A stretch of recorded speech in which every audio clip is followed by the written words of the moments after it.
And India bans the export of wheat with immediate effect, a month after promising to feed the world following the shortfall in supplies from Ukraine. I'm Holly Hamilton. Coming up on Sport Today in 15 minutes time, as Chelsea look to end Liverpool's dream of that historic quadruple.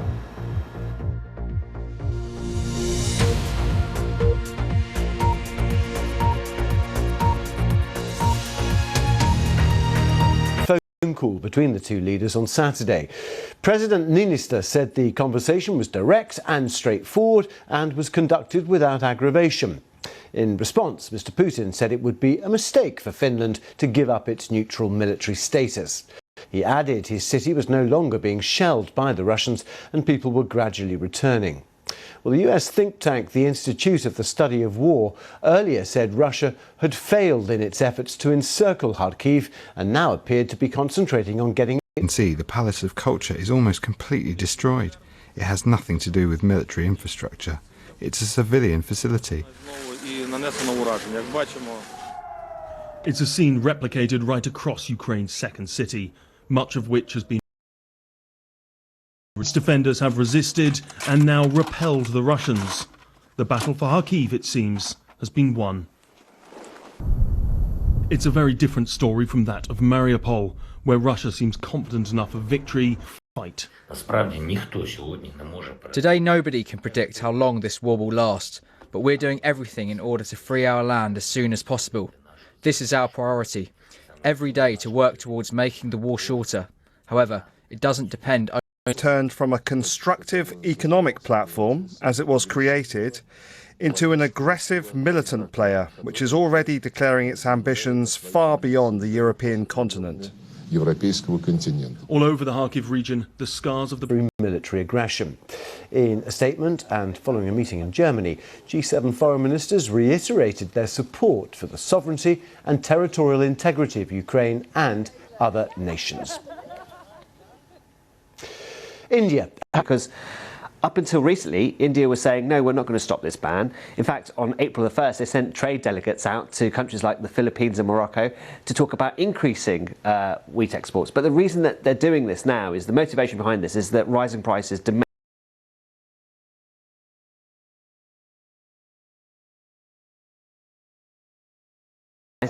indeed. So they physically haven't got the capacity. Exactly. So up until recently, they were predicting, really, in fact, last year they had record bumper crops of wheat.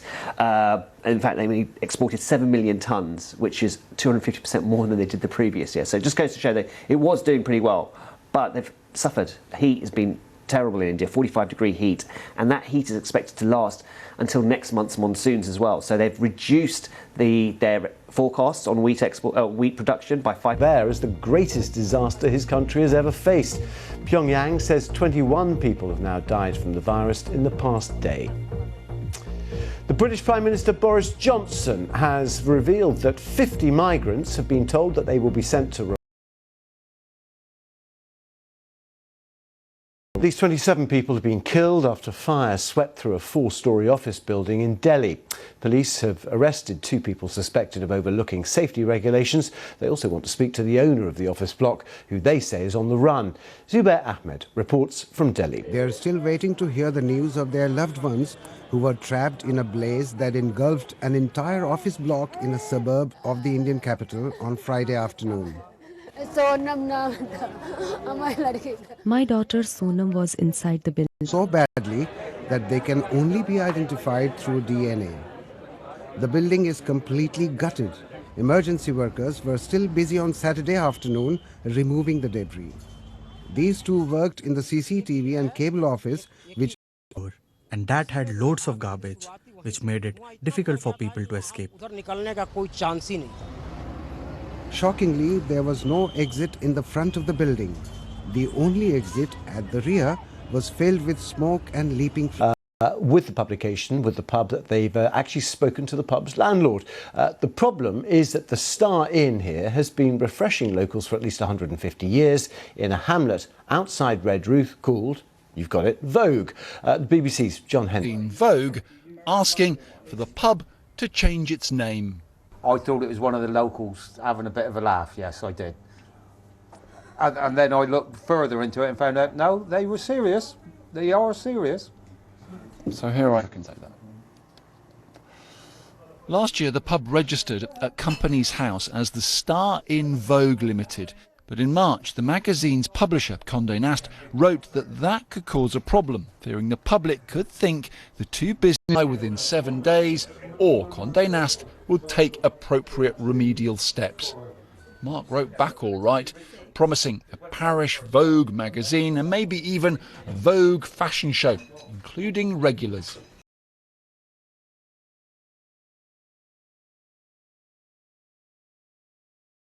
Not to my knowledge, no.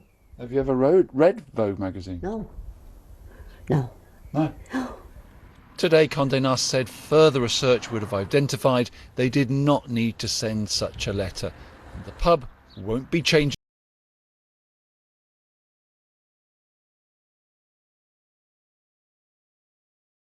Drink, I think. That is it from us for the moment.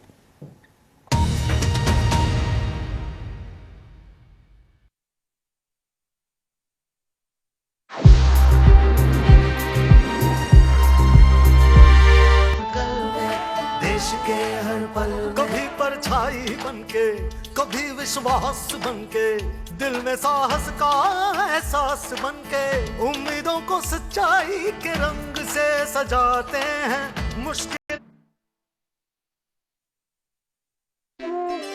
शुद्ध दूध में पला कितना लजीज है नए रंग में ढला वही स्वाद नया अंदाज अमूल चीज ये मेरा चीज है. On the Belarusian side, migrants started throwing rocks and bricks and branches towards the Polish forces.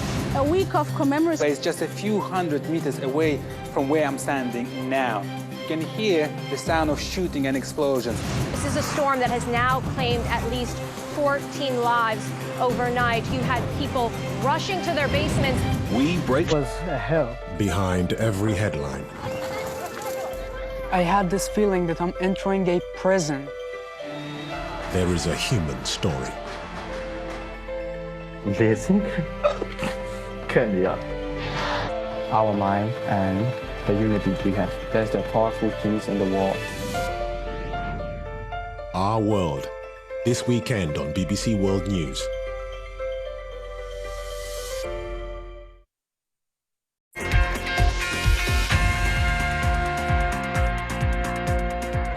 Hello, I'm Holly Hamilton and this is Sport Today, live from the BBC Sports Centre. Coming up on this programme, the history, the drama, the FA Cup, weekend of the season. And it's going to Game 7. The Boston Celtics and Milwaukee Bucks failed to close it out in the NBA playoffs.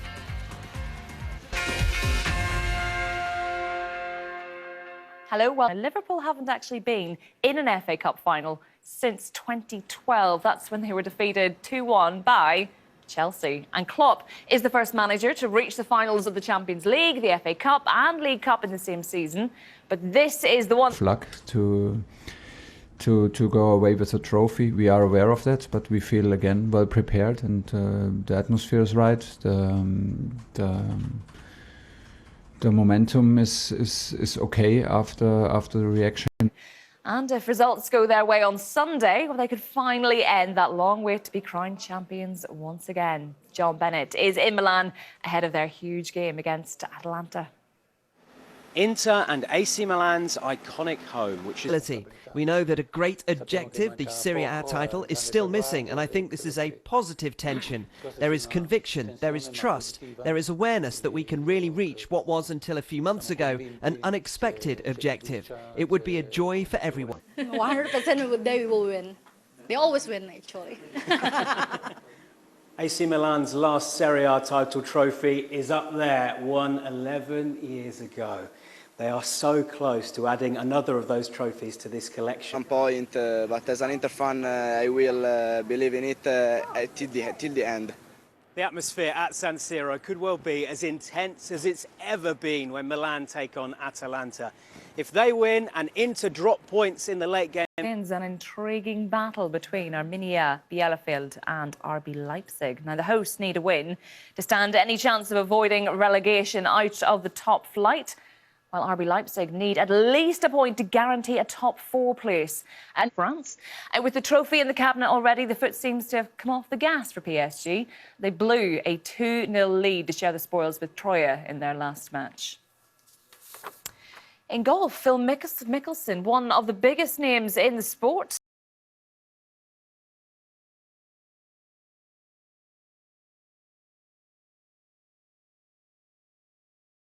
to its feet during his victory over Felix Auger-Aliassime as he went through to the Italian Open semi-finals on Friday.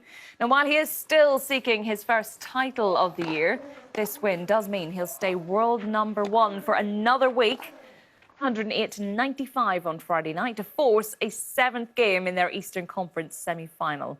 And just as they did in Game 4, the Bucks turned a double-digit deficit into a nail-biter midway through the 4th quarter. But Jason Tatum wouldn't let them. Played unbelievable. He lead this team to a win. As I said, made a lot of tough shots. I think as a team, we're doing a good job. Like being in front of him. Make him shoot contested. Eastern Conference Finals by beating the Memphis Grizzlies 110-96 in Game 6 on Friday night.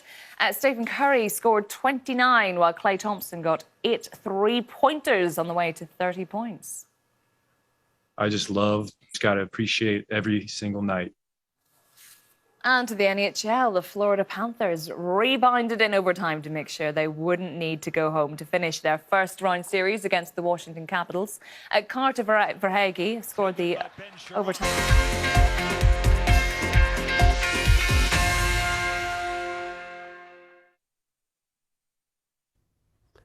Hello. The heatwave in Pakistan, northwest India, got even worse on Friday as Pakistan recorded top. Most places are dry, though it is quite windy at times, lifting the dust.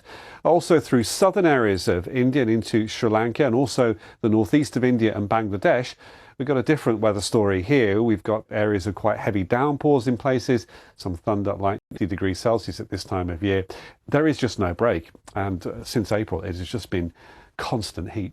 So downpours across southern parts of India and into Sri Lanka, across the northeast, also affecting parts of Bangladesh. So it will be raining at times into...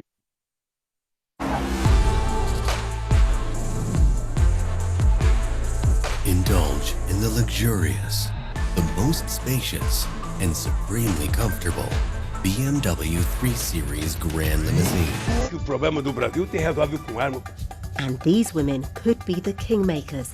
Que elas é o voto que define essa eleição. So I've come to Brazil to find out why. Senior Democrat Senator Mark Warner. The US is sending weapons and money to Ukraine to confront Vladimir Putin. But with economic troubles and political polarization at home, is this country ready for a new era? The humanitarian situation remains dire, and attacks by the local branch of the Islamic State group have been spiking. Join us for a series of reports on BBC World News.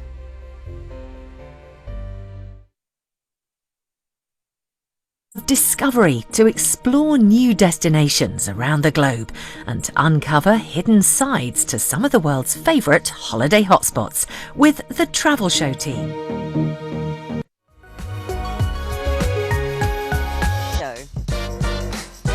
Meeting mummies in Chile. Wow, there's so many mummies here, Vivian.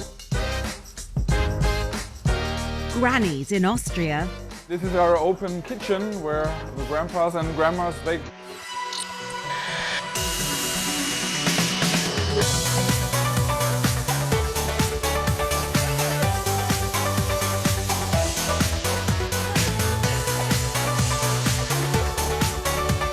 Bodies in the world.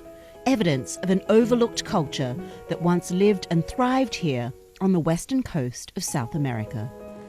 It's amazing how close these skeletons are to the surface. And apparently, was officially recognised by UNESCO, who placed it on their World Heritage List. And many hope this will transform awareness of these remarkable mummified bodies. When you think of mummies, you think of the ancient Egyptians wrapped in... So many mummies here, Vivian. How many? Yes, we have about 70 mummies, chinchorro mummies in this store. Let me show you a chinchorro mummy. It's quite small. Y la cara también recibió un tratamiento especial porque elaboran una mascarilla donde le señalan los rasgos faciales. As if it was me, I would be very scared to work here. What do you love about your job? Antes los cuerpos o los fragmentos se unían, se pegaban. Ahora se interviene lo mínimo y el máximo esfuerzo es controlar la temperatura y humedad para que los cuerpos no se dañen. With the museum's facility. En las actuales instalaciones del museo no podemos albergar de manera adecuada el total de objetos que componen la colección del museo. La cultura chinchorro tiene, ¿no? Y actualmente dentro de la misma comunidad local forma parte de uno de sus atributos de identidad cultural, es decir, se ha transformado, ¿no?, la cultura chinchorro por el valor. To the guy who runs the place, and he says he can show us some mummies in the ground. So, and it's 2 minutes down the road, so we're on our way.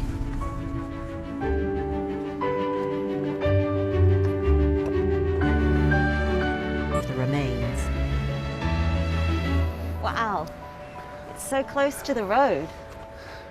Tiene los vestigios de una momia chinchorro. Se ven bastante en toda la ladera de este tipo de momias, de las momias, y después en el día se normalizaba. Habían enteritos, se veían enteros, los pies, la cabeza, todo. Attitudes have changed towards the mummies a lot, and now they've got UNESCO World Heritage status. Has this changed your life? Vivian, this land tells a remarkable story. Tú ves las diferentes capas, ¿no?, de acumulación de desechos derivados de la vida cotidiana. La gente vivió acá por miles de años y nos revela este pasado milenario que es un aporte a la humanidad. Wow, that was unbelievable. You know, it's one thing to see these things in a museum and totally a different experience. Well, if the chinchorro have piqued your interest in a desert getaway, there's much more to see around the world.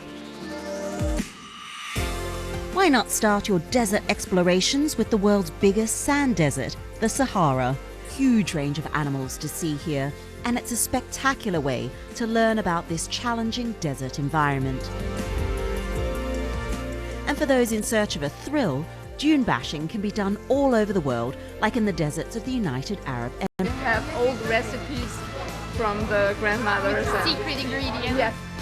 So don't go away.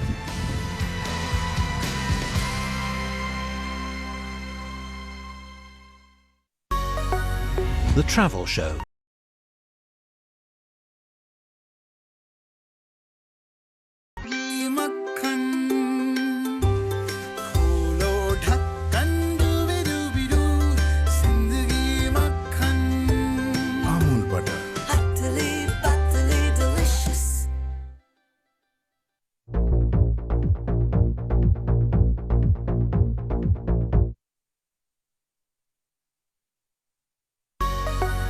The Travel Show, sponsored by Turkish Airlines. For the new normal. Today's trip is a 2-hour train ride north of London. Hello from Manchester, home to 2 very famous football clubs, a vibrant music scene and trams. So this is no ordinary taxi ride. Hello. So, and I've organised the weather for you today as well. Not that I needed to, because it's always sunny in Manchester. So if you book with you, there is guaranteed sunshine. Guaranteed sunshine. Good. Pass through a route that traces the history of the city to see how it shaped the Manchester that we know today. I won't spoil the tour, but the city's been a hotbed of innovative thinkers. It's where the suffragettes movement was born. It's where the I don't know which one I want to start with first. I was thinking about how I could do something different. Maybe people were nervous about being in crowds or being in places where there was a lot of people. Like the afternoon tea taxi tour would be ideal because you're all encapsulated in the back. How was it as a taxi driver during lockdown? It's really, really difficult. And as a tour guide as well, there was no tourists. And it's just starting to come back again now as the restrictions start to end. So you think this is something you're going to continue then? I'm definitely going to continue it, yeah. To have come out of Manchester? Stone Roses. Oasis. The Smiths. Simply Red. Elbow. Okay, not had Elbow. Ah, really? But to find the bands of tomorrow, the Northern Quarter is where to go. It's home to some Facebook followers. Yeah, it's really good to see regular fans and regular people, and it's a really big part of our social life as well, isn't it, I suppose? Yeah. It's definitely picking up, it's different, isn't it, now? I think people are more confident to come out now and stand in crowds, which they want. I've been told if you can't make a game, it's well worth doing a stadium tour. First, before we begin, how many of us are from Manchester? That's a big group that's not come from Manchester. Football is... Is this the best bit so far? Go on then, which is your favourite one? Okay. They just got all the kids to line up at the top of the tunnel and walk out through to pitch side. It's so cute. It wouldn't be a complete day in Manchester if you didn't experience some of its famous nightlife.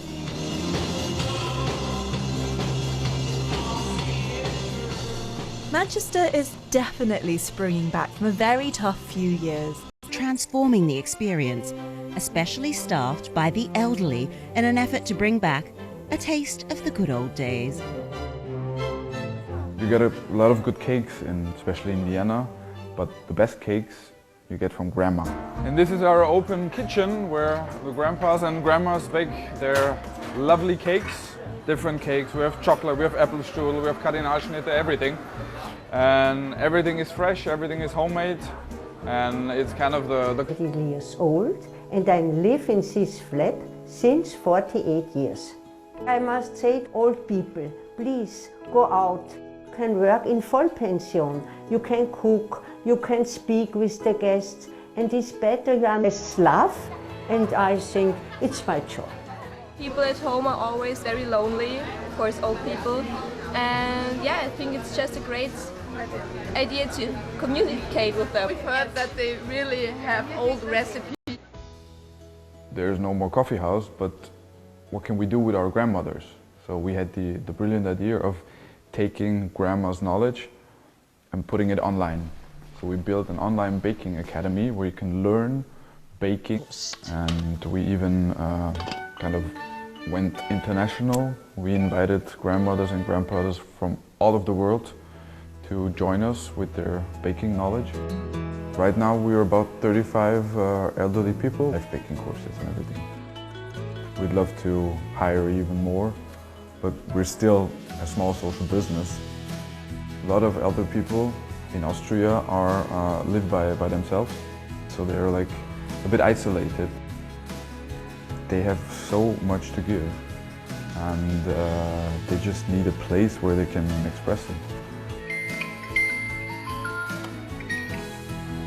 That's all for now. Coming up next time. The forgotten smells of the old world. Krista's in Holland to find out why scientists are attempting to recreate Europe's ancient odours and how following your nose could enrich. Don't forget, you can follow us on social media. We're on Facebook and Instagram. Just search BBC Travel Show and look for that little blue logo. But until next time, from all of us here in Chile, goodbye. We'll see you soon.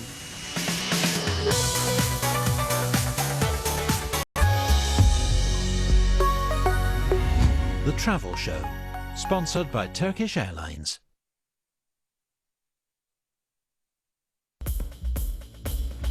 Life everywhere is under threat. People's realities ignites conversation, raises questions and demands answers. From the remotest places to the heart of cities, BBC Media Action is the BBC's interest now.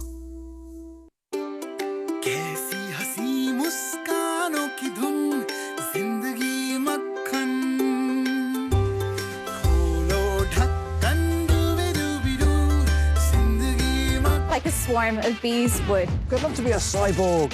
It won't be long before we're all living in this virtual universe. Spencer, where are you? It looks like I really shouldn't be having salt. We might be able to stop or even reverse. Should we take it for a spin? That's Click on BBC World News. Being at the heart of a live news show is challenging. So when events move quickly, you need to make sure you... 30 years, and that's taken me around the world, looking at global disease threats and innovations in medicine. These girls are benefiting from a vaccine which is offered routinely in wealthier countries. I first became aware of this new coronavirus, about vaccines, about how the virus is transmitted, and it's my role as medical editor to put that clearly and succinctly for the audience. It is hard to overstate just how important this vaccine could be. I have to learn how to live with it, but hopefully we'll not see our lives dominated by it.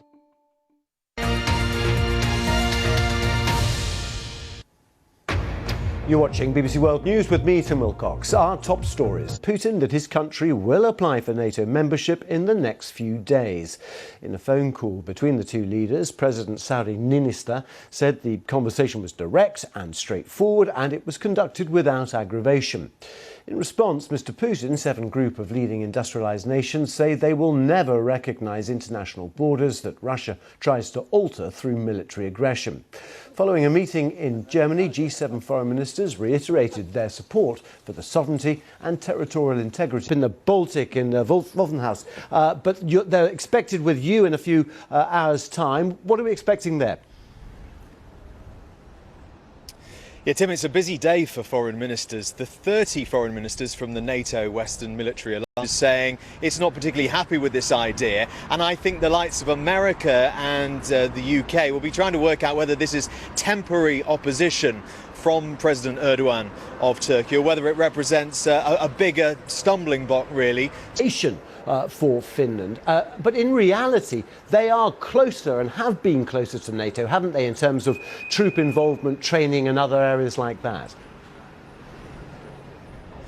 That's a crucial point. Yes, for decades now, both of these deals. So in other words, if Russia, for example, were to attack either of those two countries, it would represent an attack on all of the NATO members. So they've decided that that's something they want to move towards, or certainly it seems that way. And this is in step with public opinion in both of those who don't like this. They're saying this will threaten their security and also destabilise the whole region. OK, Nick Beacon, Berlin for now. Thank you very much indeed.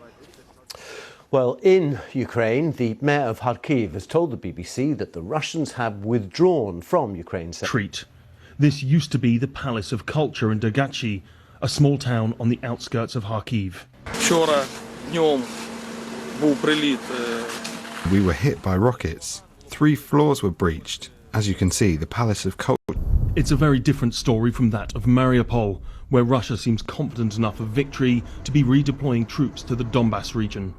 The Ukrainian government says it wants to arm 1 million men for what is increasingly looking like a long fight. The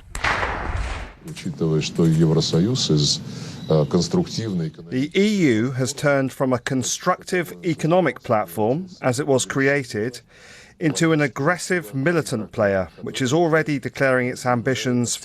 India has banned the export of wheat with immediate effect. That's a month after promising to feed the world. The government blamed a shortfall in supplies from Ukraine and said that the decision had been taken to protect the country's food security. India is, though, our host Italy's Mahmoud and Blanco, or the British entry Sam Ryder, a construction worker turned TikTok star. The winner will be decided by a combination of votes by the public in each participating country and national juries. Worse on Friday as Pakistan recorded a top temperature of 50 degrees Celsius, the first of the season. Something a little bit cooler is on the way before the heat intensifies again later in the week ahead. And of course, whilst in the driest areas, there's just been constant heat.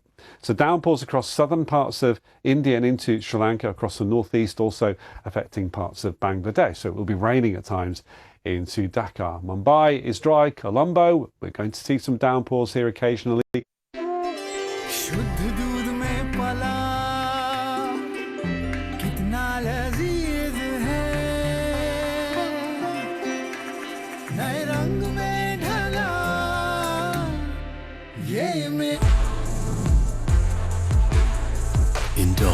the luxurious, the most spacious, and supremely comfortable BMW 3 Series Grand Limousine.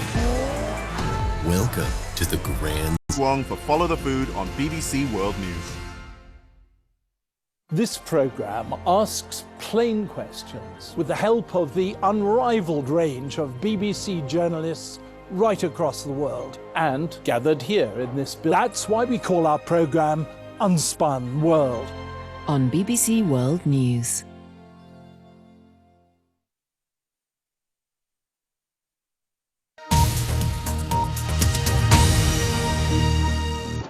I didn't have makeups, but I used to actually color in pens to paint my eyebrows and my lipsticks. And then that day, my older sibling came in and saw me. So I was like, that's the only way out. Like, sometimes you get exhausted and you have to choose an easy way because you're exhausted, you don't have any more energy left. All of them, they talk and punish you, report you to the court, to the police. So you will be traumatized just from the idea. Not, I should act like, yeah, I'm into girls, not into boys. Because I just wanted to protect myself. And every day, living a life that means you can never be who you really are. This is what that feels like.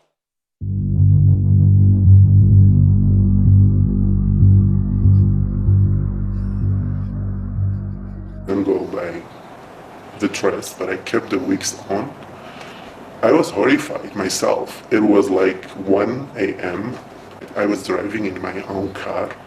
I had also my friends with me, but I was still very concerned of wanting to go. And I always had this hope that I could, you know, I'm glad that I've been able to do it in this safe space that I created for myself. But outside there, transform herself physically into the woman she is within. These are the small, secret spaces where Kurdistan and Iraq's LGBTQ community can express themselves. Doing it in the outside world is too dangerous. But there are all... I still live in this country. I am not far away from my family. My family are not okay with anything has to do with my gender expression or my gender identity or my sexuality. Know and have information about my personal life. And I don't think they need to know because I think they're not ready. But still, that doesn't mean that I will stop living my true self. Because like I relationship with another man or woman doesn't break any laws.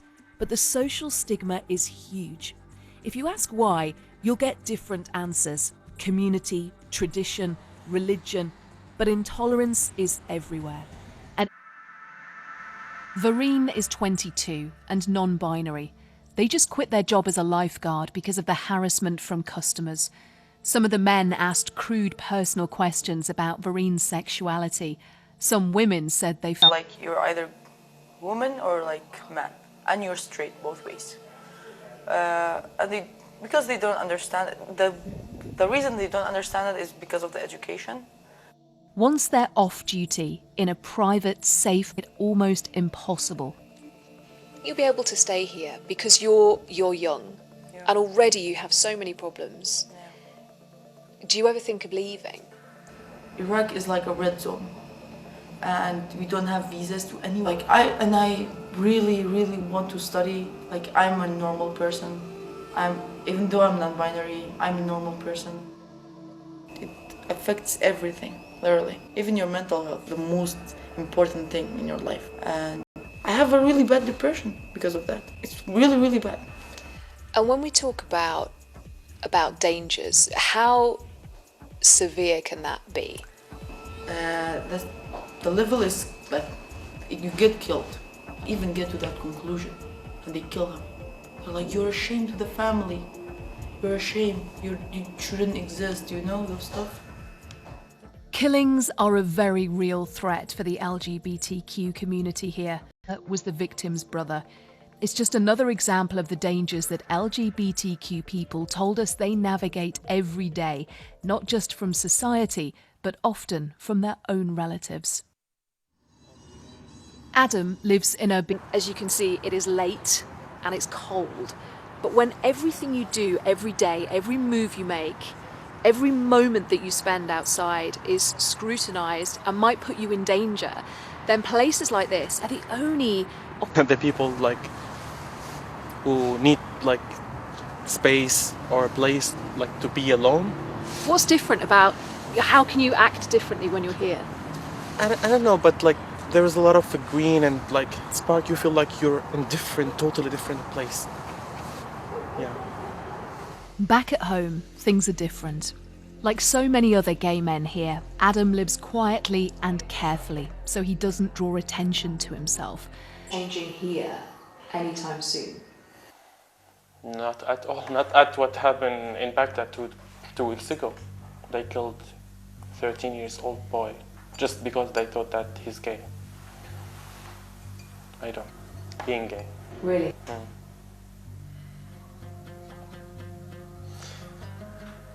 Well, to porn and like and being me, I should act like, yeah, I'm into girls, not into boys. What is it like to be a gay man living in Iraq? What is your life like? Double life. With some people you should act like you're straight. Otherwise, if anyone know here about your sexual orientation, it will be really dangerous on your life. No one will understand if they didn't experience the same, the same situation you've been through. Sex work, the beatings and the killings. Always living that double life, frightened about what risks the next moment might bring. Being gay, transgender, non-binary, anything other than straight is difficult. Here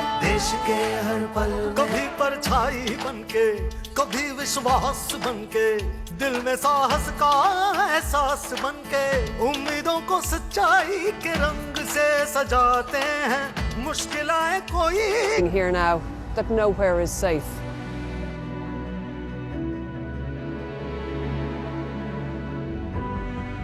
Страшно, когда мины летят, кто его знает, там в огороде у нас взрывалось. И этот свист еще до сих пор. Morning, we're in the midst of another day, which means you're never behind the international headlines. This is Newsday.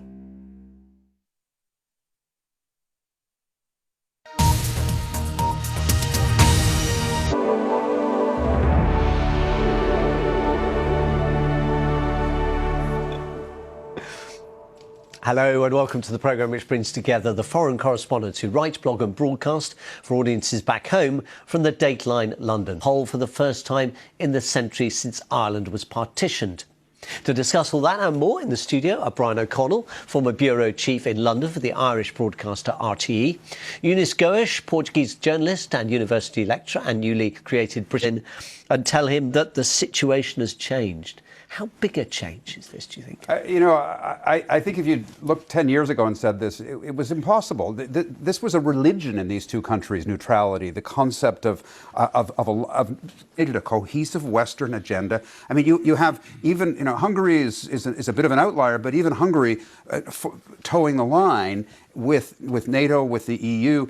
And I think that one of the leaders of Finland or Sweden says now this seamless border that NATO will protect. Invade one, all will come to your defence. The problem, I suppose, in some ways, Eunice, that comes from this is what it means for those countries that are not in NATO. I think those countries, Georgia and Moldova, they've made a request to join NATO at the same time as Ukraine, but it's going to be a protracted. It's going to be Moldova's divided anyway, so absolutely. The same problem as with Ukraine. The whole question of territorial integrity is going to be an issue in NATO after this war. There's the whole issue how Russia will react. I will just go back on the question of Sweden and Finland, because one interesting thing is that It's not completely a surprise that these countries are joining now, because since the collapse of the Soviet Union in 1991, since the annexation of Crimea in 2014, that these countries have started to prepare, and they've started increasingly, including to invest in their armed forces, because they started to feel, well, that Russia was becoming quite unpredictable. Essentially, they didn't have complete sovereignty over their defense and foreign policy. But there were huge sacrifices, and I think this is something that we never discussed enough, you know, how hard the sacrifices that the Finnish people made in order to... The point about Georgia and Moldova is really, really interesting, because I think that what you're seeing is that these former Soviet republics or satellite countries of the East, of the Soviet bloc, which were part, in Putin's vanity, part of the Soviet empire. These are signs that there is no greater Russia left to be saved, that he can be as violent and aggressive as he wants, and he can do terrible damage, and he has nuclear weapons. But there is nothing, there's no there. There are only a handful, and even in Belarus, which is his one puppet. I mean, somebody obviously didn't say to him, hang on a minute, if you do that and you say we're under too many yes men and women. Yeah, I mean it's that's not complicated, and you know. Foreign Minister Anne Lind saying that actually she felt it would make the risk of war less likely because it raised the stakes if Russia did attack any of the other countries. But just in terms of the price Finns may pay, already more nervous if he wants to, without actually taking any overt military action. Yes, and I think both Sweden and Finland are pondering those risks, and they are weighing what are is it a bluff, and what is there also that risk. Jeffrey, you said at the start of this discussion that you raised a rather ominous prospect that Russia can't win, but Ukraine meanwhile is being kind of blasted apart. I mean, it's stalemate, isn't it? It feels like a still flying, but there is going to be a problem, and at some point he's going to have to confront the issue of a draft. And then he's going to have to stop calling this a special operation and call it a war. And even for him, that's politically a difficult switch to pull. And so I say anything more, no. That feels, I think a lot of Ukrainians would have difficulty even with that, but it feels the least worst bad option. If you look at what's happened in Mariupol, the destruction, Ukraine has lost simply in the power-sharing executive in Northern Ireland not being re-established because the Unionist Party, which actually didn't win top of the poll in that election last week, but nonetheless, power-sharing requires both sides to agree to it, says it won't until the Northern Ireland Protocol has been finished yet. Can you explain that aspect of it, Eunice? Well, it is not quite finished yet because the British government has left this as kind of an open wound that is festering, and it has been there since the very, very beginning. Something that is essentially that Brexit does not give it the right. The European Union has been extremely flexible in the interpretation of the single market. It has been very sensitive to the peace process and conflict resolution. So the border, and there has to be a border, because Brexit means the reestablishment of a border between the United Kingdom and the European Union. Because the UK is no longer the United Kingdom. Absolutely. The island of Ireland, the Republic, is in the European Union. Absolutely. So it was agreed that we've been talking about this problem since 2016. The British government signed the Northern Irish Protocol in 2019, and Boris Johnson said it was a great deal, a fantastic deal, an oven-ready deal, and said it was fabulous bad fate, because they signed it clearly with a view to break it soon after. And so they are saying, well, this is a government that is not serious. Why are we going to waste our time proposing creative solutions, and they are very between the UK and the Great Britain part of the UK and Northern Ireland and the Republic of Ireland and therefore the rest of the European Union? Well, in terms of the governance of Northern Ireland, just, you know, on its own, that's, you know, you have a sort of caretaker administration, civil servants, outgoing ministers who just keep the lights on and so on, where Northern Ireland has probably the longest and the worst waiting lists in the NHS. The protocol and the checks that come with the protocol, even though the majority of members of the new Northern Ireland Assembly actually agree to live with it, the they are hurting. Šefčovič says, the commissioner who's dealing with this for the EU, when he said we can't renegotiate it, and Liz Truss said, well, we might have to take unilateral action. He's right. They can't renegotiate to ease the pain. That's just about language, isn't it? And it's just about language and everything else. But for the DUP, it's more than that. Yes. Every time you hear Jeffrey Donaldson saying that, talk about it as he did when. I'll ask you one question. I was very struck by something Sam McBride, who is political editor for the newsletter, which is one of the leading unionist papers in Northern Ireland. You said that there is polling evidence that 80% of government. And those are the. I'm laughing, but it's not funny, is it? It's not funny. No, I mean the damage that this has done, in Dublin certainly, and in Brussels is absolutely enormous. Be any checks. And yes, that oven-ready deal with the oven-ready deal, and it was fine. Frankly. And then during the election campaign, he's told some exporters in Northern Ireland that if they had to I first went to Northern Ireland as a reporter for the Canadian Broadcasting Corporation in the mid-90s. I felt like I needed a dictionary and a roadmap to understand the shorthand terminology that's used to cover this story, sectarian, unionist. When you're not inside the bubble, is this sowing the seeds? Let me make it an open-ended question. What is the likelihood of this leading to a push to reunification and the exodus of Northern Ireland? Is that realistic, or is that because you could argue that's the opinion polls in Northern Ireland do not indicate that a majority of people will vote for unification yet. But what can change is the whole architecture of power sharing in Northern Ireland, throwing.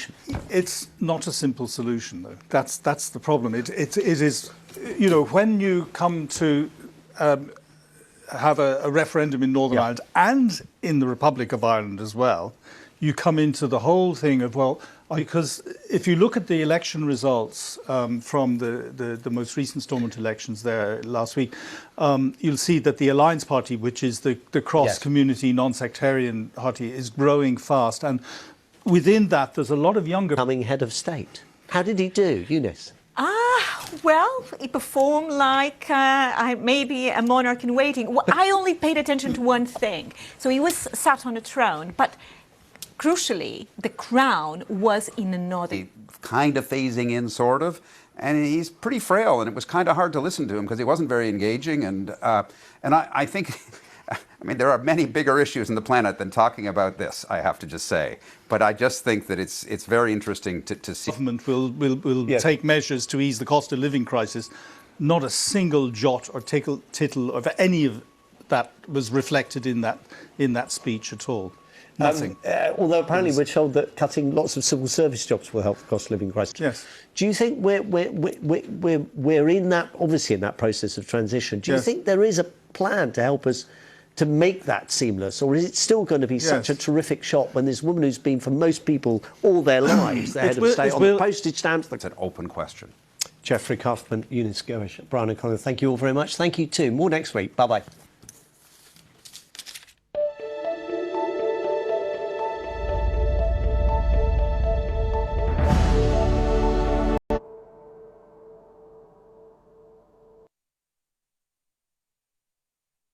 कल आज और कल में देश के हर पल में कल आज और कल में देश के हर पल कभी पर आज तक LIC हर पल आपके साथ. The Russian invasion of Ukraine continues, and so do the attacks on the south and east of the country. This attack happened while the Secretary General of... And it's interesting with Russia, when you live in a time when people cannot tell fact from fiction, when lies actually spread faster than facts. I understand the consequences of my decision. And kill us, and they will also die. I can't understand for what. When big names talk, they talk to the BBC. I want to talk to you about the politics of email. We are so insignificant in this cosmos. Do you want some facts on baguettes? I'm just feeding you the stories. Maybe this is the context. News in depth. The Context with Christian Fraser on BBC World News.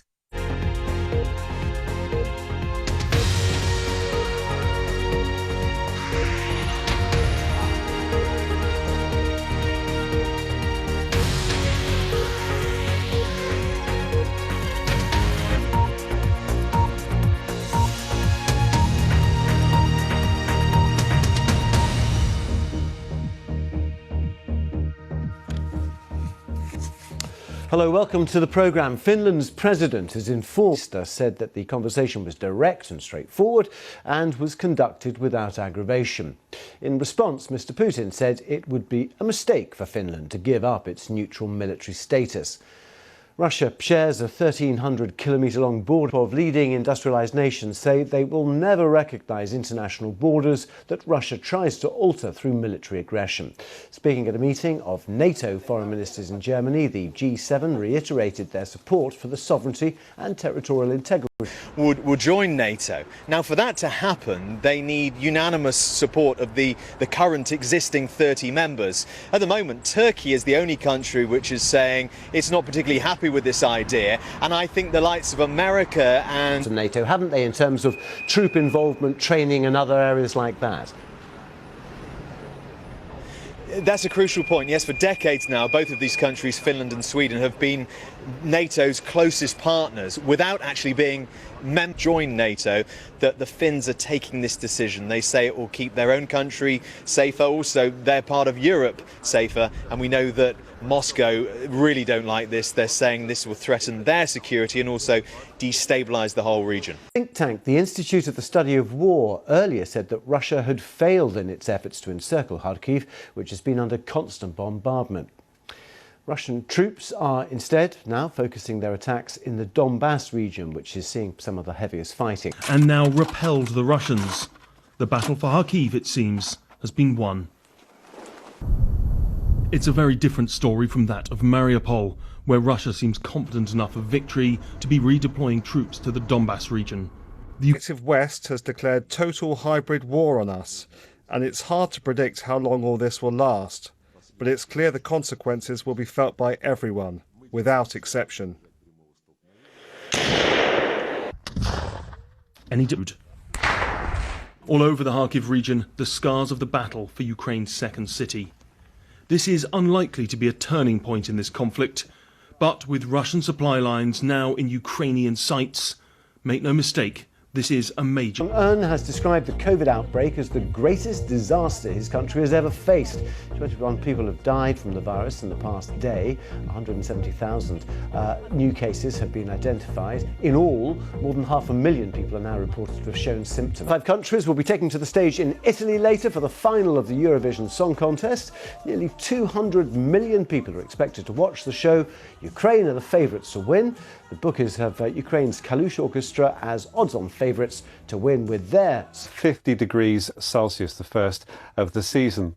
Something a little bit cooler is on the way before the heat intensifies again later in the week ahead. And of course, whilst in the driest areas, most places are dry, though it is quite windy at times, lifting the dust. Of course, in complete contrast through Pakistan, northwest India, it's that searing heat. And whilst it may not be that unusual to see temperatures as high as 50 degrees Celsius at this time of year, there is just no break. And since April, it has just been constant heat. So downpours through Tashkent, and the heat is there, eases and comes back again in New Delhi.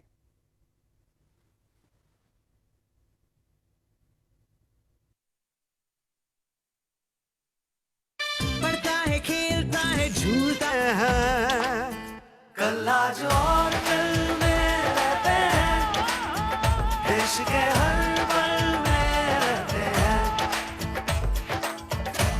1956 से आज तक LIC But Brazil's President Jair Bolsonaro came to power with support from a group that might surprise you. Black and brown women who are evangelical Christians. Ele defende a família acima. An epic battle for re-election. Doente. Acho que o problema do Brasil tem resolve com arma. And these women could be the kingmakers. que elas é o voto que define essa eleição.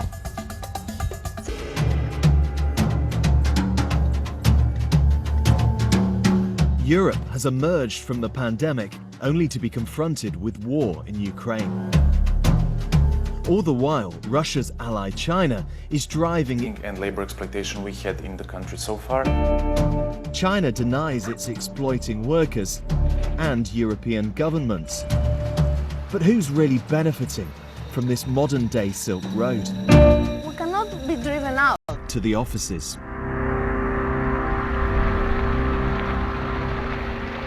Beijing is pouring money into this copper mine, hoping it's a golden gateway to further economic expansion. $1,600 to come to Serbia to help build a Chinese tire factory. They forced us to work more, but they did not provide enough supplies. There are 20 or 30 workers living together in each camp. This is the Linglong tire factory where he worked.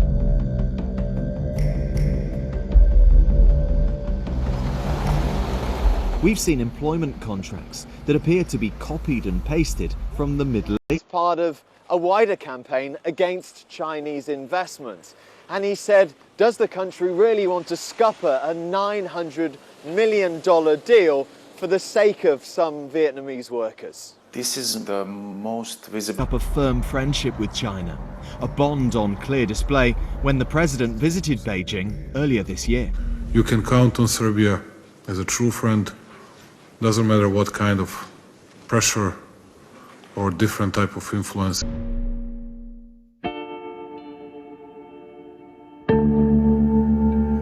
From Serbia, not yet in the European Union, to a near neighbour that is a member.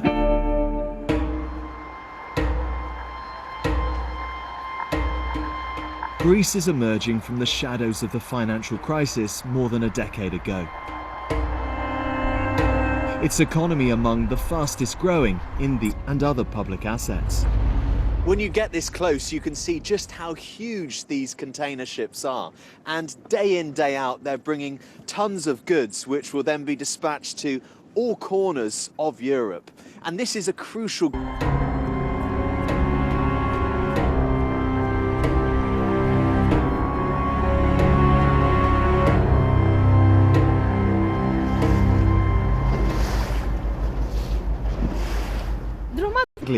died in a separate crane accident. His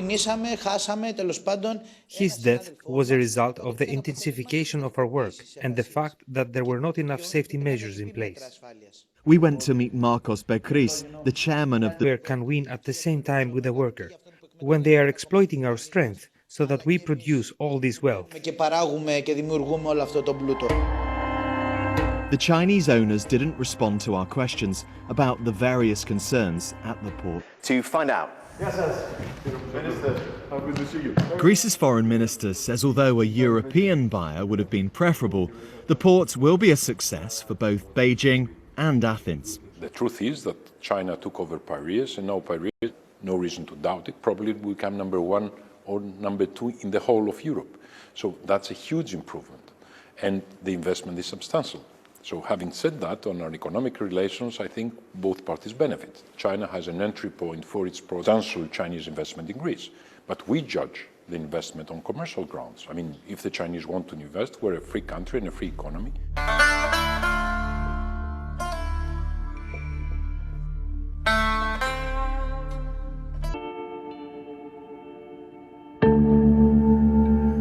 We're leaving Greece and heading to a former Yugoslav country with a remarkable story. Venture north through the Balkans, the country's first motorway, a complex project which European experts had claimed was not feasible.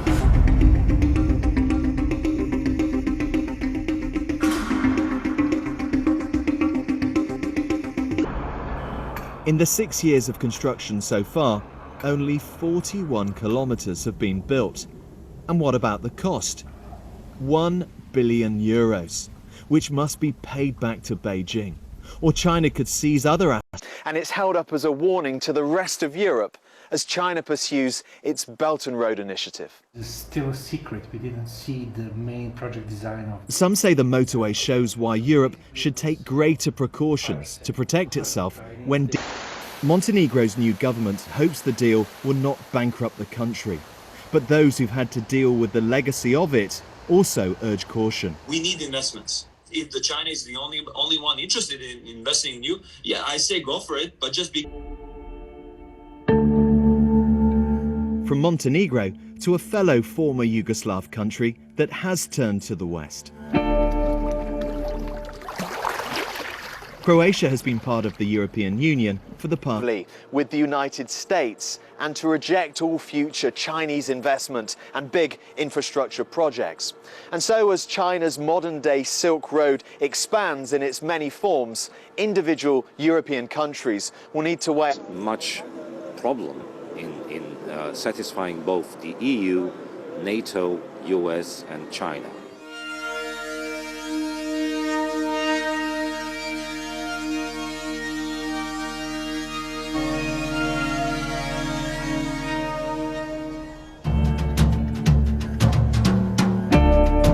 We asked 5 Chinese ambassadors in Europe for an interview about Beijing's vision for the continent. But no.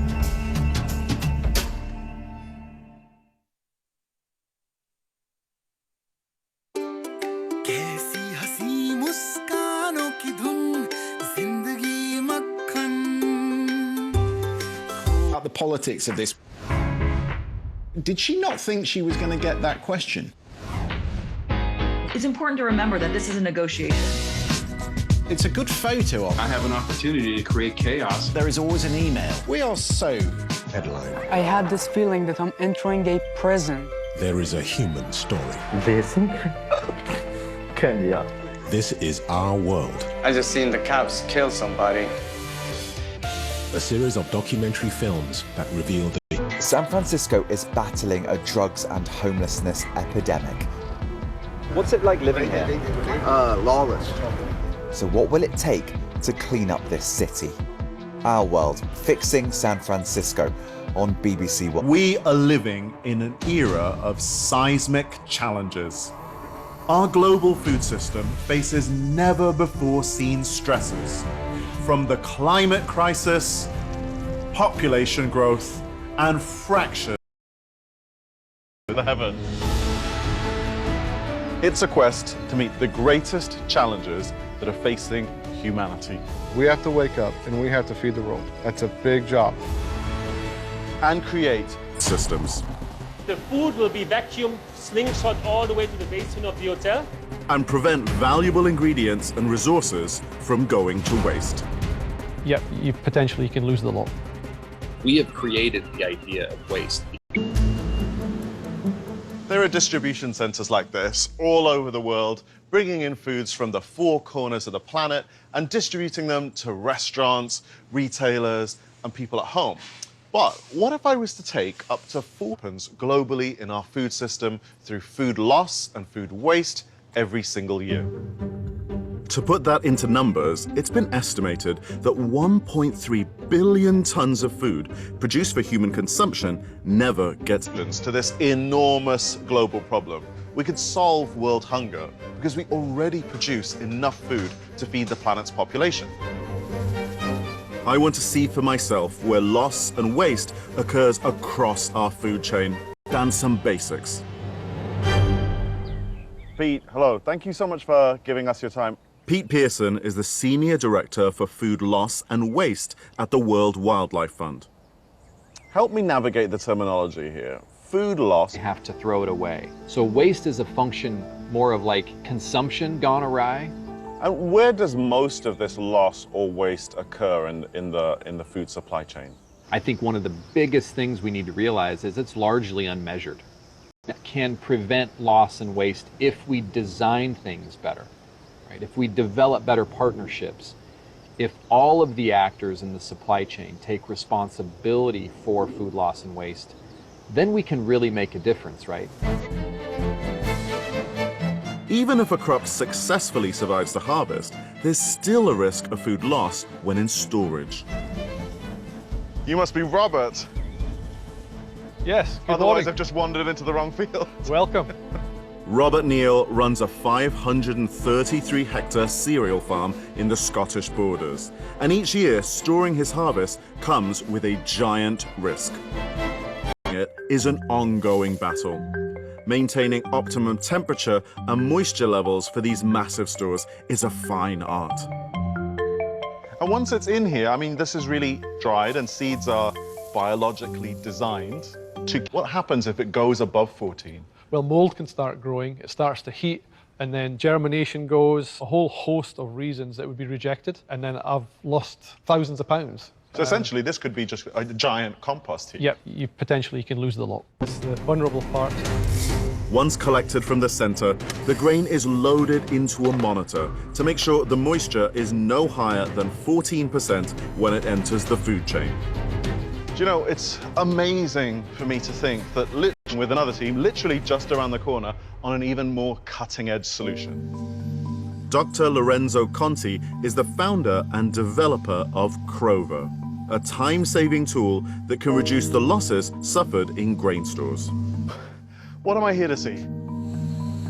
Lorenzo has invented the world's first granular drone that can move through cereals whilst measuring the temperature and moisture of the entire pile to identify critical hotspots. This is amazing.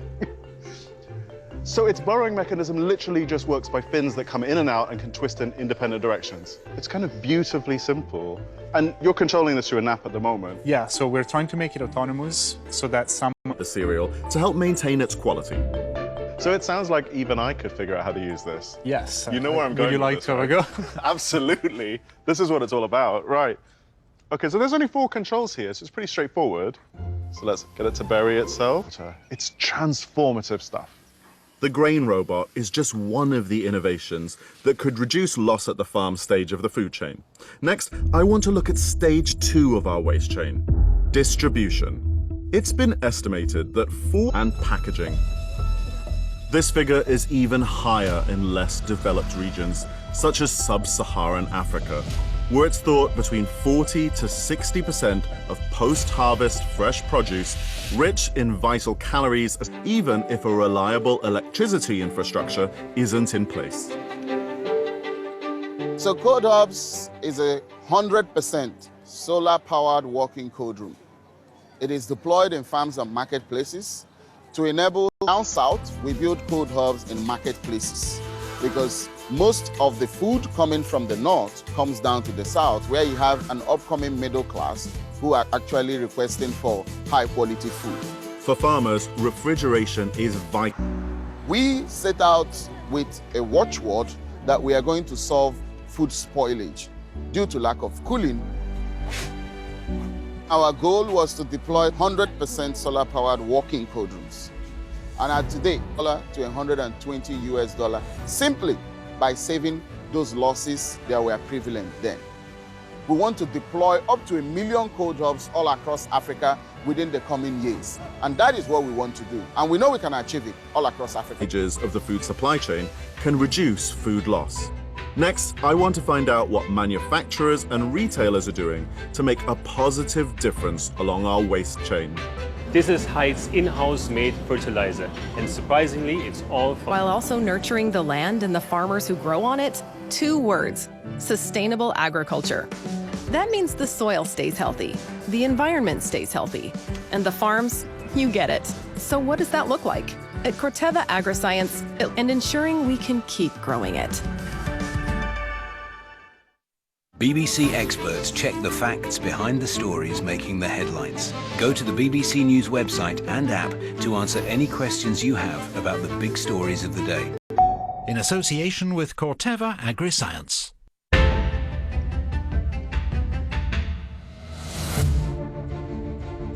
This time on Follow the Food, I'm exploring the problem of food loss and waste, explored how our farmers are turning to tech to limit loss on the farm, and how affordable refrigeration during transportation means food stays fresher for longer. Next, I want to find out how we limit waste during the processing of our food. It all adds up, with one particular ingredient going to waste far more than any other: water. Industry consumes a lot of water. After agriculture, 82 billion liters every day. In Modesto, California, food giant Nestle have built a factory that's capable of extracting water from the materials it manufactures and is net zero in water. Now return more water to the watershed than we use. In fact, in 2020, we delivered 71 million gallons to the watershed. That's equivalent to filling 100 Olympic-sized swimming pools. Estimated 931 million tons of food available to consumers went into the waste bins of households, retailers, restaurants, and other food services during 2019. The weight of all that food roughly equals 20. At Singapore, food waste is being given a new lease of life. We cater to 1.2 to 1.8 million customers a year. That's around 3,000 to 5,000 meals a day. So you can only imagine that there's quite a bit of food wastage, unfortunately, being generated. For plans to reduce this rise and begin to turn Singapore into a zero-waste city. One key factor a lot of people might not know, we only have one landfill in Singapore, and this is filling quite rapidly. So the predictions are by 2035, there will be wastage in the scraps, preparation waste, and then bring it to the stewarding department. We pour actually the bin of food scraps into this in-feed station. Accumulated across the hotel's restaurants, event spaces, and guest rooms. Under a very specific grinder and shredder, where larger bones or hard shells will be granulated into smaller items. From here, the food waste will go under a dewatering unit and conveyor belt. As we know, food is majority based on 50% oxygen-free fertilizer. So for 1,000 kilograms of food waste, we can generate 300 kilograms of really beautiful organic fertilizer, which we utilize. And what is the great part of this as well? With that process, we save 55,000 trash. Kitchen gardens. All right, so here we are at our rooftop herb garden at Grand Heights, Singapore. We are actually right above our grand ballroom, where we grow our own fruits and vegetables and herbs. So it's a beautiful environment. Anything to improve crop yields, because we already produce enough food to feed everyone on the planet. We just waste so much of it. Now, I have a lot of sympathy for that argument, but the reality is just not that.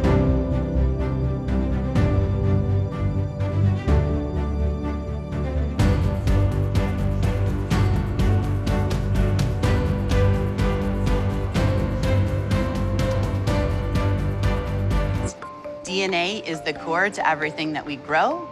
All of the types of traits that we breed for are locked there in the genome.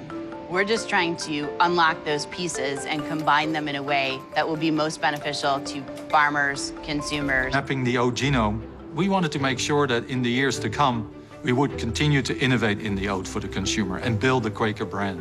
It became pretty clear to us that Corteva is world-leading when it comes to agroscience and genomic sequencing. We were able to use the sequencing technology and the tools that Corteva built specifically for crop genomics. The genomic information is really the key to unlocking the full crop potential. You can understand how climate change may impact a crop or how a crop may interact with a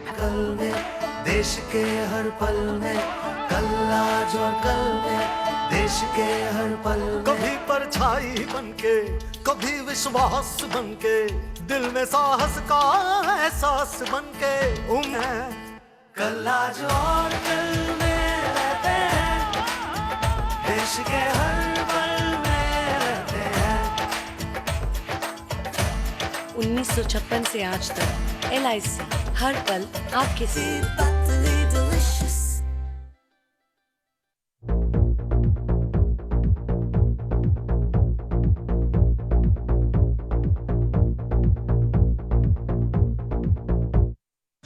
Get live ball. Says there's still no sign that the Kremlin's forces are about to deliver some knockout blow.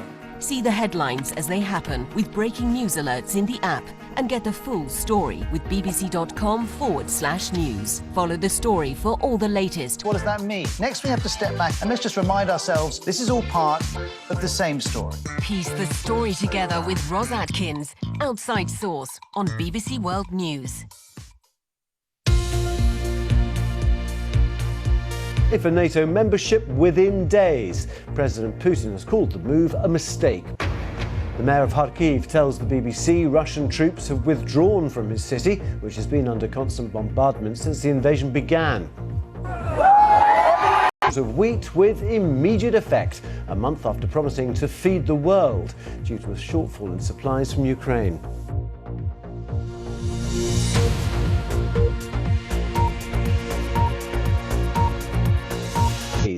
In a phone call between the two leaders, President Niinistö said that the conversation was direct and straightforward and conducted without aggravation.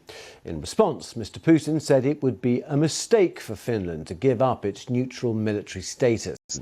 Speaking at a meeting of NATO foreign ministers in Germany, G7 reiterated their support for the sovereignty and territorial integrity of Ukraine and other nations. Nick Beek has been following developments in Berlin.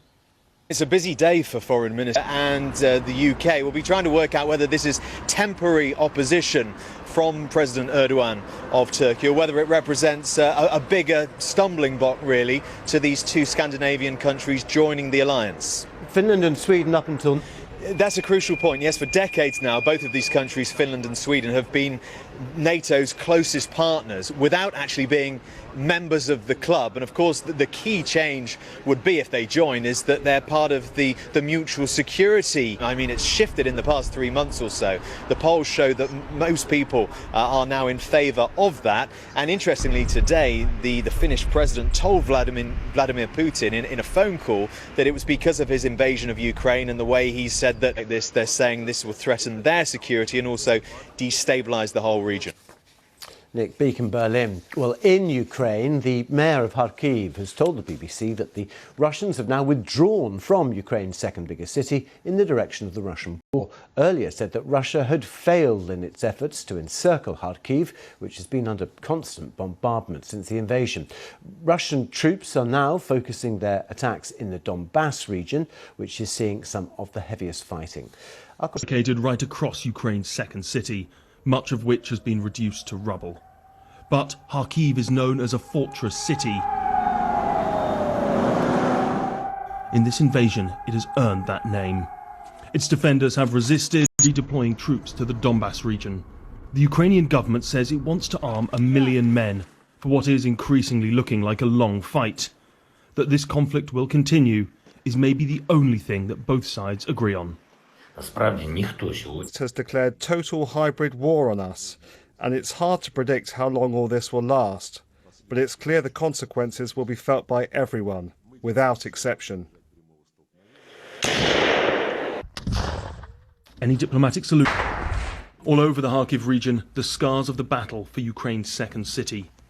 This is unlikely to be a turning point in this conflict, but with Russian supply lines now in Ukrainian sights, make no mistake, this is a major victory. Ground. I mean, how would you evaluate Russia's position as of today and where things stand? Well, I think that the critical success of the Ukrainians is to catch and the Russians will have to rethink their efforts to secure the whole of the Donbass, Luhansk area, which I think is now their primary declared aim anyway.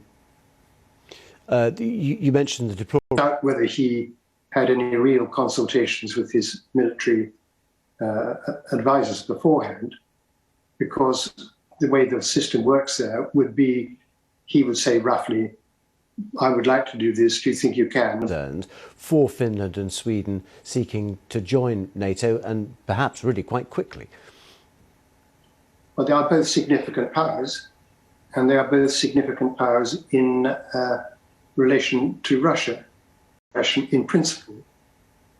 But at the moment, the Russians are trying to concentrate on Ukraine, and their forces are there. So I don't think there's any significant danger of any military action in the first place, I mean, the immediate place. And Putin? He would say that, wouldn't he? I mean, it's a natural thing to say. Just as Lavrov has been saying that there's a hybrid war against the West against Russia.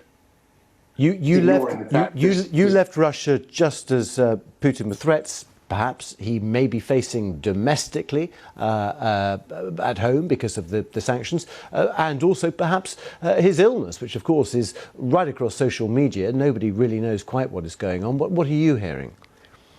Into continuing aggression, because he feels that if he comes to some sort of peace agreement which is not presentable as a Russian triumph, he will suffer in the longer term. And how much threat is he? Someone will be able to get into a meeting with him and pull a pistol, as it were. But in the end, I suppose that it will come through to the Russian public exactly what its soldiers have been doing.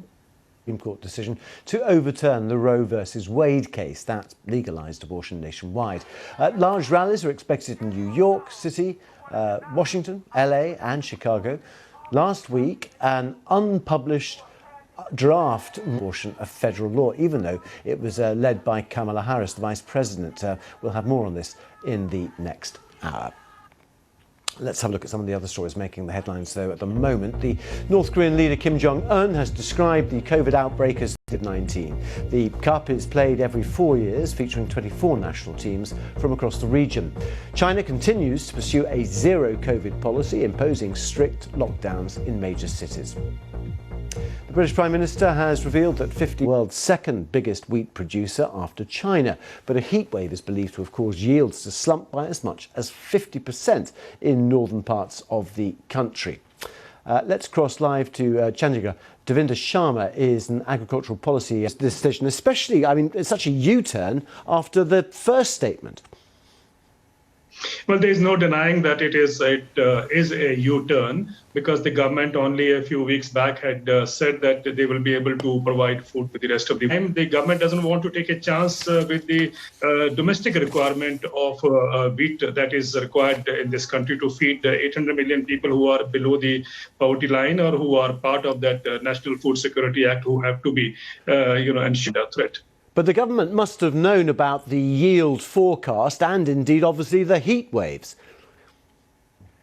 Well, I guess there has been a kind of a gap here, because people have been warning that the yield drop that we have advised, or the government purchases every season, there's been a significant drop in that, and that clearly tells us that the beyond the expectation that we were perhaps looking at earlier, the shortfall may have triggered this government's action, because next year with the begging bowl ourselves. So I think that is what perhaps has driven this precaution that the government has taken. OK, and what are the international consequences of this now? Well, there's no denying the FAO recently said that 200 people, and then suddenly a U-turn. It clearly tells us that perhaps the government has now become a little wary of the kind of situation that is developing on the food front. When you're looking at the economic situation within India as well, I mean, inflation. It is expected that with the ban coming into place, the prices will cool down. That is what the government's expectation is. And I think that will be quite a relief for the average consumer in India. And what sort of support is there, governmental support for? And this is something which farmers are demanding, that they be given a kind of a remunerative package or a kind of a bonus to cover up these losses. Let's see in the days to come, how does the government react to the farmers' demand of and a run of bad results for the UK, 0 point last year. Ukraine is hotly tipped to win the contest. Mark Lowen has been soaking up some of the atmosphere in Turin, and I asked him who would win and who deserves to win. Folk and hip-hop. It's a good song, but of course they're benefiting from a lot of support and solidarity from countries right across Europe at the moment because of the war. One of their band members has actually stayed back in Ukraine to fight. Russia has been kicked out of this year's competition, so even though it could be matched by the stratospheric points from other countries, let's see. Italy also a strong support, a lot of support for Italy for the second year running. Spain as well, Serbia. There are a lot of strong songs in tonight's contest, so it's quite an opening. Switzerland, he's supporting Italy, he's supporting Azerbaijan. I'm supporting Italy this year. They have a very good song, so if you guys want to vote, yes, please cast a vote for Italy. Maybe Italy could do the double and win for a second year running. Nigard, supporting Azerbaijan. Why is Eurovision so much fun? Why does it attract this global audience and all you mega fans here? I love how it brings people together, and it's a huge Eurofest. I just love the kitsch part of it as well. And it's just so... Is it important, do you think, for a country like Azerbaijan, obviously not part of the European Union, to be able to perform with other European countries as part of this festival? Yeah, of course. I think Eurovision is a bit bigger than just the European Union. You have a lot of other, like, you know, European, Eurasian countries as well. Really wants to win tonight? I hope so. I hope so. I hope they will deliver a great performance and that we're gonna win twice. But I mean, there are other countries that deserve a victory as well, so I'll be happy anyhow. Thanks for talking to us and enjoy the show. Thank you, ladies. Thank you very much. So it's all to play for tonight, and it really is a festival that can launch careers. I mean, last year's winner, Måneskin for Italy, they have had a huge global success over the last year. They even opened for the Rolling Stones in Las Vegas. That is a sign of the kind of success that can be born. As much as there is the odd scorn, the odd kind of scornful comment towards the Eurovision Song Contest, there's a lot of fun, there's a lot of musical talent as well, and we're expecting that in droves for tonight's final. Mark, I was hoping you were going to mention Norway's Give the Wolf a Banana. Masks, and they sing give that wolf a banana, give that wolf give grandma a banana. I don't know, classic Eurovision lyrics, and I think that they could do very well as well. Mark Lowen in Turin, the ground connecting two mountain ridges, and there you are. You can walk along it. It took nearly 2 years to build the bridge. It's some 200 kilometres from Prague. It cost nearly... bbc.com/news. From me and the team, see you soon.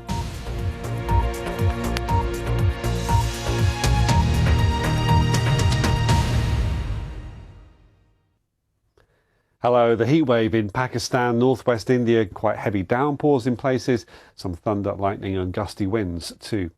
Through much of Central Asia, temperatures are a bit below average for the time of year, though temperatures are going to moderate and in fact head upwards as we go on through the next few days, but certainly on the cool side. It has just been constant heat.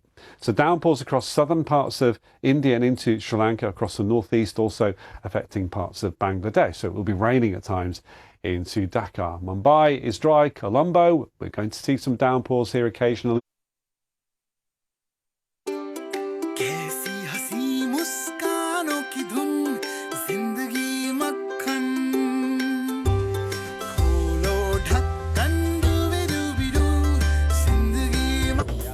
And inspiration.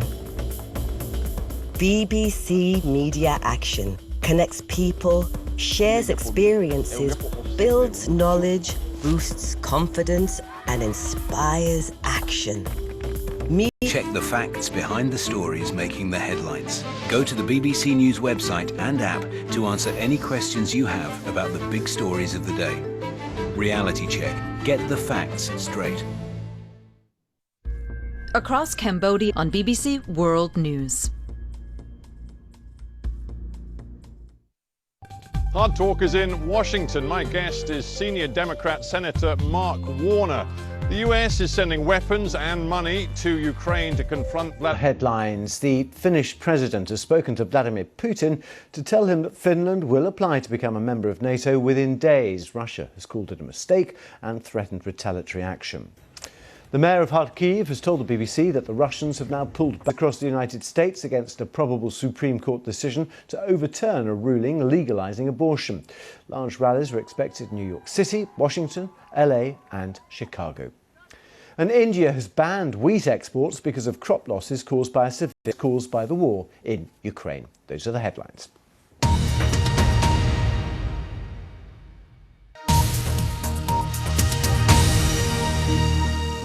For decades, temples across Cambodia were looted and their treasures stolen. And speak to the temple raiders who did the looting.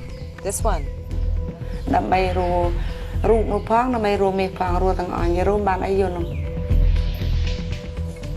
For many Cambodians, these sculptures are much more receipt of stolen property, and the stolen property needs to come back.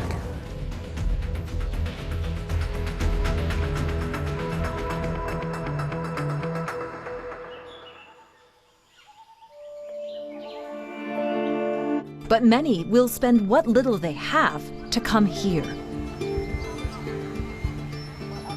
Everyone, it's believed, has to make the journey to this complex at least once.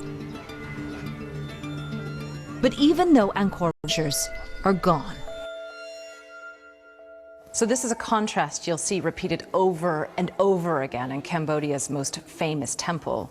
Here's a carving dating back to the 12th century in perfect condition, but just one pillar over enough. Fingers are gone. On this one, I mean, it's just been lopped off right at the top. I mean, you can just imagine a looter would cut that, take it, smuggle it across a border, probably into Thailand, and then on into some auction house. We simply don't eat the statue that's broken into pieces. How did you feel physically when you see something like that? I feel pain. I feel sad. I just, sometimes I just don't want to see it. Too much to tolerate in the feeling, you know, like, and with the cylindrical. So Piep is trying to make things right again. She's part of a Cambodian government investigative team that's working to reclaim stolen statues. It's a mammoth task. They're tracing the histories of objects across a couple thousand pieces we are tracking. We know that these statues were taken out of the ground, and we know the Cambodian government didn't give permission. So we're now asking the museums and private collectors, prove to us you have a right to have these pieces.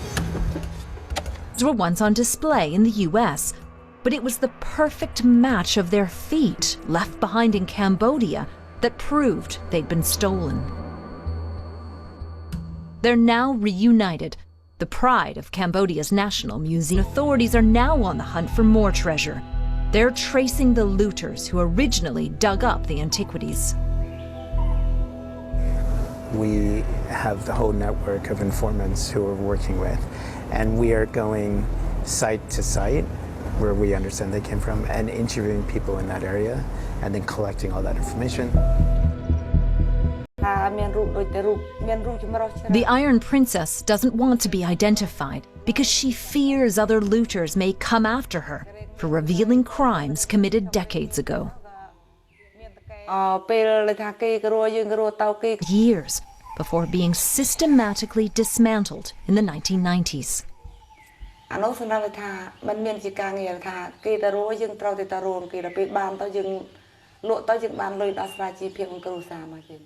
it's a signpost to Khmer atrocities. The Khmer Rouge government claimed the lives of up to 2 million of its own people between 1975 and 1979. Even after they lost power,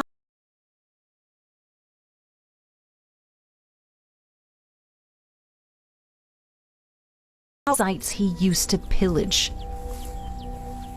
We're searching for one of them, an abandoned temple. God, this is it. Look, you can see the stone right there, the stone wall. This temple is 800 years old. It's now being reclaimed by nature. Ow! These dead vines are covered in really sharp thorns. It's where he says he unearthed a statue in the 1970s. So what exactly did you find and how did you get it out? This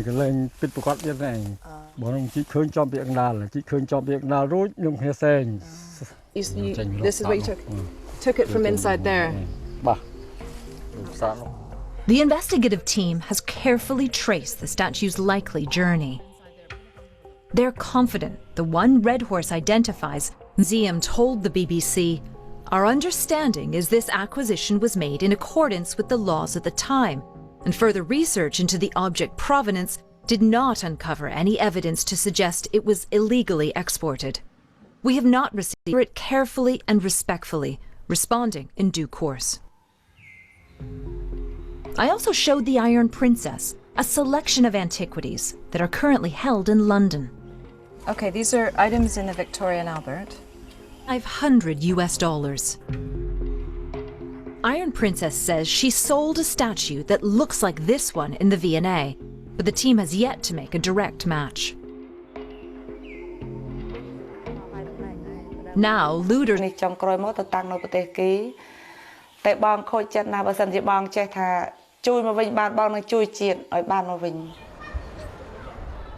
The V&A told the BBC, "We have published the known provenance of the skull." Supply chains. But might these shocks to our system actually be a catalyst for positive change? We have to wake up and we have to feed the world. That's a big job. Can farmers, scientists and innovators overcome these challenges? In the south and east of the country. This attack happened while the Secretary-General of the United Nations was in Kyiv. But once again, it's civilians who are the casualties. There's still no sign that the Kremlin's forces are about to deliver some knockout blow. See the headlines as they happen. News.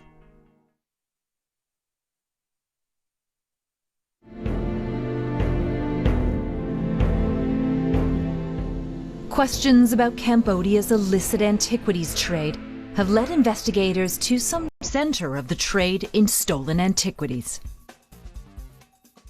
Latchford agreed to a rare interview in the 2014 documentary The Stolen Warriors. The filmmakers asked Latchford about a civil complaint. You being a part of a smuggling network, what do you feel when you read it? Their imagination has gone wild. They've seen too many Indiana Jones films. As far as I know. It contains many of the masterpieces that were taken out of Cambodia, things that most Cambodians would never dream of seeing in person. And it's been used as proof that these items were at least known to Latchford and his circle. Sale, but failed. Now Brad is in London. The Cambodian authorities are writing to major museums and the British government for help. I showed him the Newsnight story from 1988. To come home is very important. So we have the archival photographs from 1936 when the French inventoried it and it was taken to the conservatory. The conservatory. So where is the statue now? The latest information we have is that we've been going through the files of materials handed over to us by the Latchford family, and we found a photograph, and the photographer looked at that photograph and it actually had a label on it. Latchford's photo is labeled with the name of one of his old customers. Brad thinks this customer, or the customer's family, might have a very good chance. And especially now that we understand a lot more of the history, I think we should get a good result.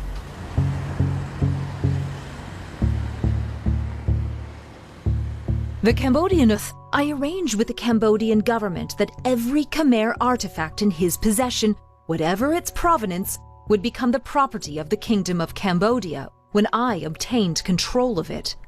Many items have now been collected and returned. Total of £319,000.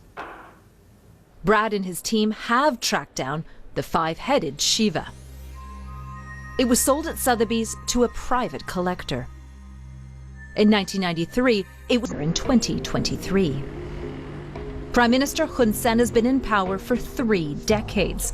Most of his rivals are in prison or in exile. I sat down with the Cambodian Minister of Culture and Fine Arts. This week she wrote to the UK government to demand their assistance.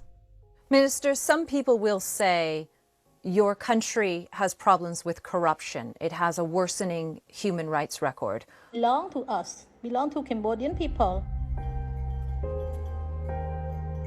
We're driving to a village that lies in the shadows of Gok Gay, scene of industrial-scale looting. Up here is the way that it's a civil war in Cambodia. Like if you are starving, then finding some statues to sell for them so you could have money to feed your family. And I think that's what my father thinks, and that's why he did that. In the temple, so I want them to see that again. I want them to see the beautiful temple with the God, with the statue.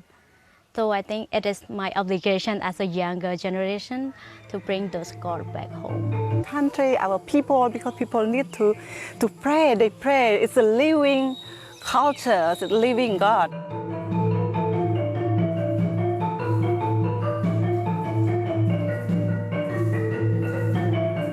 Certainly recent flooding rains across that Queensland coast are starting to ease on Sunday, but more rain down through Melbourne and Tasmania. Heavy rain for southern China and some sharp showers across the Philippines at the moment.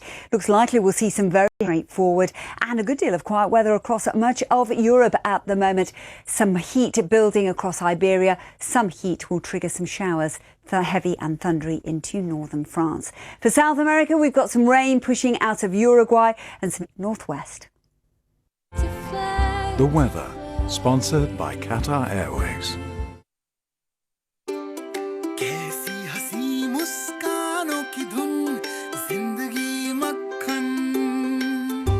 Advocate for pay equity and turn jobs into careers. HR empowers others to not only dream of change, but to create it. The actions of a few affect the lives of many. Join SHRM's global HR community. Who turned to politics just 3 years before was now facing down the world's second most powerful army. Russia's invasion of Ukraine. In-depth programming on BBC World News.